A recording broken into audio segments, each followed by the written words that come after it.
এটা লিংক আহিব, লিংকটো টিপি দিয়াৰ লগে লগে এখন ফৰ্ম আহিব। এটা ভিডিঅ' আছে, সেই ভিডিঅ'টো আমি ছ'চিয়েল মিডিয়াৰ জৰিয়তে শুনি সেই ভিডিঅ'টো যে সকলোকে ফোন নম্বৰলৈ ভিডিঅ'টো দি দিলে হ'ল। আপোনালোকে হোৱাটছএপত ভিডিঅ'টো চাই পেলাই ভালকৈ পঢ়ি ল'ব আৰু সদস্যতা অভিযানটো সম্পৰ্কে আপোনালোকে জানি লৈ সদস্যৰ সংখ্যা বঢ়াবলৈ কিন্তু প্ৰয়োজনীয় চেষ্টা কৰক। আজি যদি মই আহি ইয়াতে কওঁ যে চৰকাৰৰ ফালৰ পৰা সকলোকে 500 টকাকৈ দিব বুলি, এই কথাটো কোনোবা এজনে শুনা পোৱাৰ লগে লগে 1 ঘণ্টাৰ ভিতৰত গোটেই সকলোৱে গম পাই যায়। কাৰণ আমি এইটো কওঁ, আমি ভাবো যে আমাৰ যদি লাভ হয় আৰু লাভ হ'ব, নহয় জানো? হয় নহয়? এতিয়া যদি কেনেবাকৈ ঘোষণা এটা হোৱাটছএপত এনেই আহে যে কালিৰ পৰা মোবাইলৰ বিল আপোনালোকে 320 টকা ফ্ৰী কৰি দিছে ৰিলায়েন্সে, লগে লগে এইটো হোৱাটছএপ কৰি পঠাই দিব। একদম নাম মানুহে লিংকত একদম ক্লিক কৰা আৰম্ভ কৰিছে। 1 ঘণ্টাৰ ভিতৰত গোটেই অঞ্চলে গম পাই যায়। ৰাজ্যিক সদস্যতা অভিযানটোৰ কথা কিয় আপোনালোকে 1 মাহ 1.5 মাহলৈকে ল'ব লাগে, এইটো জনাই দিয়ক। যদি হোৱাটছএপৰ চব মেছেজ দিব পাৰোঁ, ৰাজ্যিক সদস্যতা অভিযানৰ মিছনৰ আমি মেছেজো আমি প্ৰতিজন সদস্যই এইটো দিব পাৰোঁ, নহয় জানো?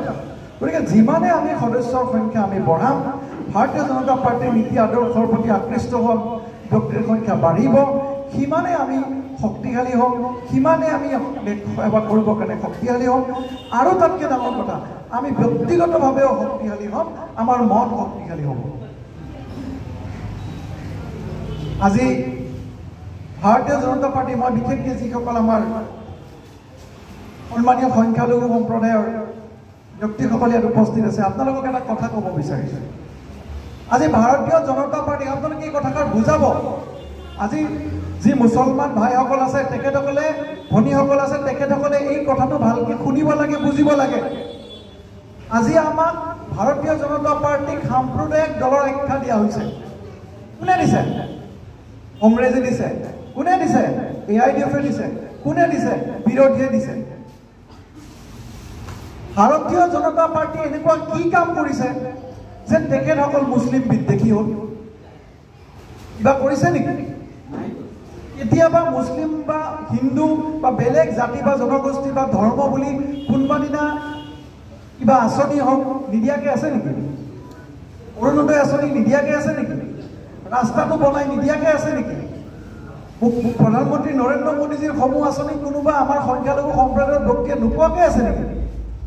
যদি নাই, যদি তেখেতসকলৰ কোনো ধৰণৰ বিভেদৰ সৃষ্টি কৰা নাই, তেতিয়াহ'লে আমি কেনেকৈ সাম্প্ৰদায়িক কৰিম?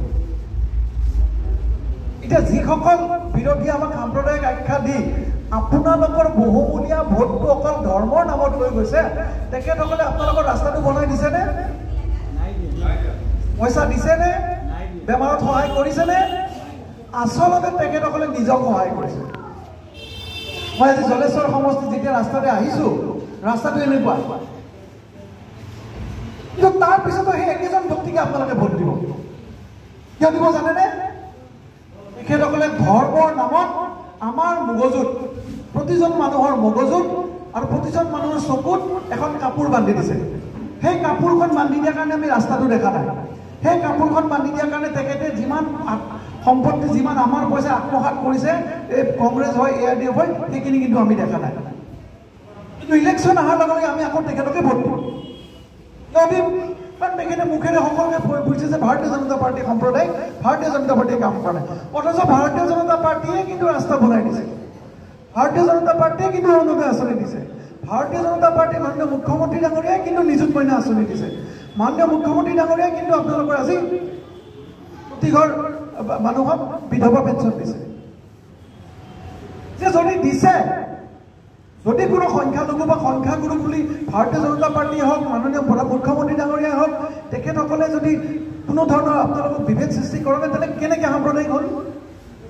যিজন মানুহে অকল আপোনালোকক আমাক গালি পাৰি পেলাই ৰাস্তাটো নবনোৱাকৈ ৰাস্তাৰ পইচাটোও খাইছে, আপোনালোকৰ ভাগত অহা পইচাটোও খাইছে, সেই ব্যক্তিজনকে আপোনালোকে অকল আপোনালোকক ধৰ্মৰ নামত কোৱাৰ কাৰণে আকৌ ভোট দিব।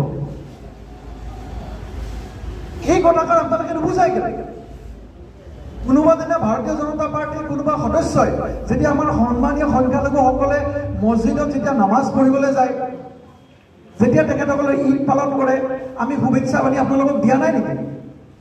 কোনোবা আমি কৈছোনে নালাগে বুলি আজি অলপ আগতে যেতিয়া সন্ধিয়াৰ নামাজ চলি আছিলে আমি সকলোৱে আমাৰ নিজৰ বক্তব্য বন্ধ কৰি সন্মান প্ৰদৰ্শন কৰি বহি গৈছো এই কথাবিলাক কিয় আপোনালোকে দেখা নাপায় এই কথাবিলাক আপোনালোকে নকয় কিয়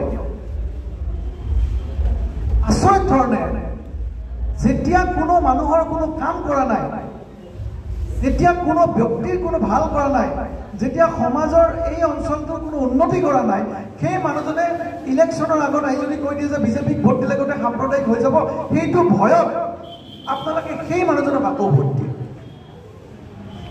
আচলতে কংগ্ৰেছে হওক AIDF হওক তেখেতসকলে এখন ভয়ৰ বজাৰ চলাইছে ভয়ৰ বজাৰ আজি উচ্ছেদৰ কথা কয় যে সংখ্যালঘুসকলক উচ্ছেদ কৰিছে কিয় ভাৰতীয় জনতা পাৰ্টিৰ উচ্ছেদ সংখ্যাগুৰুসকলক